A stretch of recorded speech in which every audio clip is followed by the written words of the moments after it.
the past decade is the adoption or the ability to collect a lot more information and then make sense out of it with the help of constantly improving machine learning models. If you think about some of the digital players out there, and you take something like Netflix or Spotify or what have you, their entire challenge sits with what content can I present you with that is personalized. And I think moving forward, we'll see a lot more of these product designs that really put the human being really in the center of it, which is different from what happened a few decades ago, where you kind of build a product and you marketed it out and was like, take it or leave it, either you like it or not. We now built this adaptive system, this personalized systems, that really are centered around the human being. Like, how can we make things more accessible with the help of natural language processing, for example? Not too long ago, it was science fiction to think I can talk to a computer system.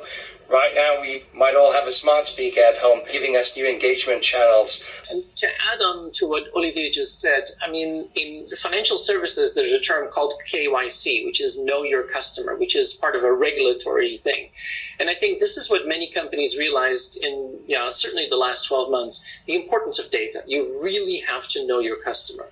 But I think the next step is our KYC, really know your customer. And then I think really help your customer and to use that data and to use that insight to really make the lives of customers a lot easier, more efficient. And I think that is a big challenge going forward, not just to know your customer, but to really do something with that data. Absolutely. And it's getting more and more challenging. The whole challenge around consent, to use that data, consent to be actually able to notify people, consent to actually have a relationship in their life is getting, increasingly more difficult, because people are struggling from the amount of noise, the amount of digital noise in their life. And as a result, are opting out, unsubscribing in droves because they're just sort of overwhelmed.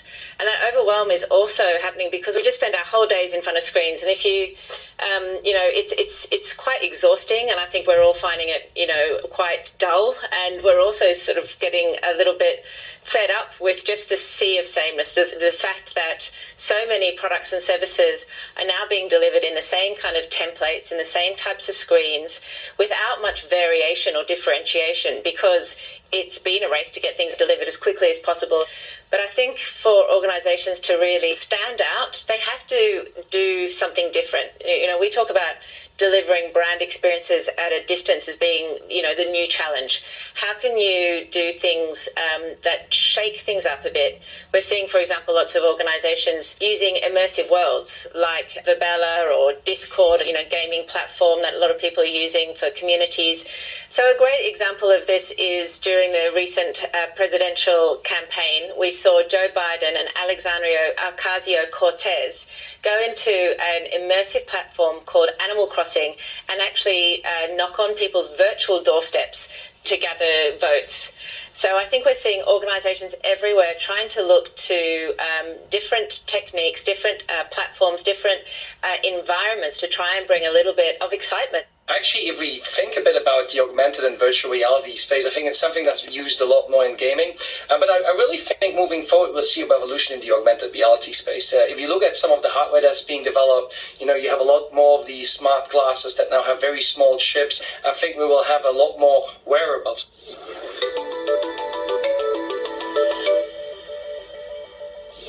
Moving forward, just thinking about, what Bronwyn said earlier, of like, we got to rethink the way we engage. It's not just going to be that 2D screen. I think we will have a lot more wearable devices to better understand our biometrics. Previously, all we could measure was kind of the pulse. You now have the ability to actually measure blood pressure. You have the ability to actually do an ECG on your wearable, which again, I think will drive that entire direction of more proactive healthcare rather than reactive healthcare, right? Fix it before it becomes a problem. Again, going back to that same concept of we make it human-centric here, really. I actually think that we are the last generation to know so little about our bodies, so I fully endorse what Olivier just said. But the real question, again, is not just to have data, but how do you translate that into making sure that we lead healthier lives? Healthcare is, I think, one of those industries that we've talked about a lot, where a lot of things could actually actually happen. And I think we're probably going to see one of those suddenly, gradually movements that are going to happen in the next decade when it comes to healthcare. And I think if you look at that, this is where I think the enormous opportunities lie. I mean, if you would really, have the capability to take a 22nd century history book and zoom it down to today, do you really think that the greatest achievement of mankind would be a global platform where we can like cat pictures? I don't think so. I think the big disruptions still have to come. And if you look at the next decade, whether this is going to be healthcare or energy or food or agriculture, I believe that is going to be where we can really turn innovation into things that can really help us as mankind. And I'm very excited about that potential. Yeah, I couldn't agree more. I think our big focus at Accenture Interactive is really all about reimagining experiences at the intersection of purpose and innovation that really help to improve people's lives. And there are so many experiences that need to be reimagined. If you think, for example, just about the hospital waiting room, you arrive, you're in pain, you're stressed, you have no idea how long you're going to be seen, you don't know who's going to see you, you don't know where you are in the queue, you have to carry all of these sort of paper documents with you. I mean, it's such a strangely archaic experience when you consider how other industries have been completely transformed through data, technology, machine learning and all of those kind of things. And I think there's so much opportunity to reimagine experiences post-COVID as we have had this chance to stop and reflect. And as we're talking about the experience renaissance, this is really, I think, the time. It's the time to sort of chart new territories, to map the future that we want and to go about creating it. And also in that regard, you also see a penetration in terms of machine learning. How computer vision, for example, is used to do an assisted diagnosis, when a doctor might not be immediately available. Some of our customers are using computer vision and X-ray analysis to identify, for example, a spontaneous pneumothorax that immediately needs to be treated, right? Again, the idea is not that a machine learning model would replace a doctor, but it helps you to enhance or diagnose things a lot faster. Again, I think there's an iteration that we see there of that assisted kind of diagnosis with the help of let's call it AI, but really elements of computer vision and machine learning that helps them. I think we now have an opportunity to make sure that we write the right narrative in this. But it is going to be something where, the ethical questions become more and more dominant. That's very clear in the world of healthcare, because the choices we're going to have in using technology to change us as human beings is fundamental, but also really daunting and scary. But it's bigger than that. It is in the field of agriculture. It's in the field of food. And I think the choices we're going to make as human beings, as companies, as corporations are going to be critical. And for that, I think we are so focused on the technology side, but I think the ethical, even sometimes philosophical dimension is absolutely crucial as well. Peter, that's so true. And Bronwyn, diversity is key here, isn't it? I think it's a critical part of the component to ensure that we create the future that we want to create, is to ensure that we have a very diverse set of people who are creating the technologies that we are going to be using, that have lots of different perspectives, that come from lots of different walks of life. If you get people working collectively on these with diverse skills, you can help to avoid some of the undesirable futures that may eventuate if you don't do that. Just to pick up on that, I love what Bronwyn said. I think the necessity for that cognitive diversity is going to be crucial. And technologists like myself, and I'm sure Olivier is the same, we sometimes get carried away by the fun part and the excitement of what technology could do. But having that bigger picture and that cognitive diversity to make decisions, I think is going to be absolutely crucial. The other thing that I would probably add is if we, looking at the technology piece, especially I talked a lot about machine learning and AI. We talked about financial service industry earlier, maybe a machine learning model that approves or not approves a credit for me. We want to make sure that we don't have any biased data, because a lot of the strategies that we use in analytics or machine learning spaces, we take past data and then train a model on top of it, it learns from it, and based on that we make decisions. So we got to make sure that we have unbiased data sets. We also want to make sure that maybe the properties of the variables that actually help a machine learning model to make a decision, that those are the variables that we actually agree with.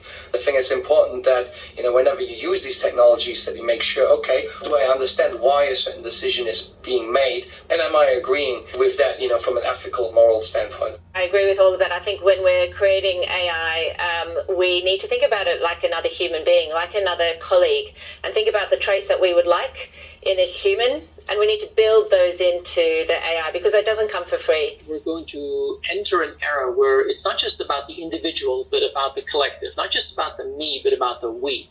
And I think that concern for the environment, for the planet, that is the collective conscience that we need to nurture. And we're going to have to figure out how to be smarter, how to be fair, and how to be greener. And in the end, it's going to be about making sure that we have a planet that we actually deliver in a better state.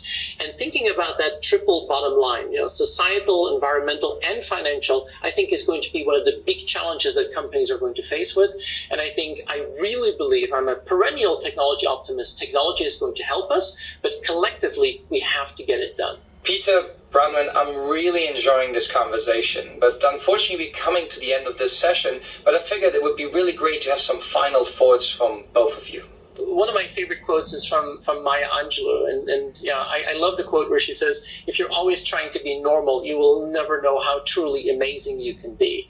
But I really like this idea of being abnormal. I mean, challenging the status quo and thinking outside of that traditional box and figuring out how collectively we can actually improve the world and deliver a better society. I think that's a wonderful challenge. And I really hope that we can inspire people who are listening to actually collectively help and think about that. It is very important to put human beings at the center, and if we put human beings at the center, we're more likely to make better decisions. I think we also have to be very conscious of not putting the human at the center of the ecosystem completely, because I think that's also where we've come into trouble in terms of our planet.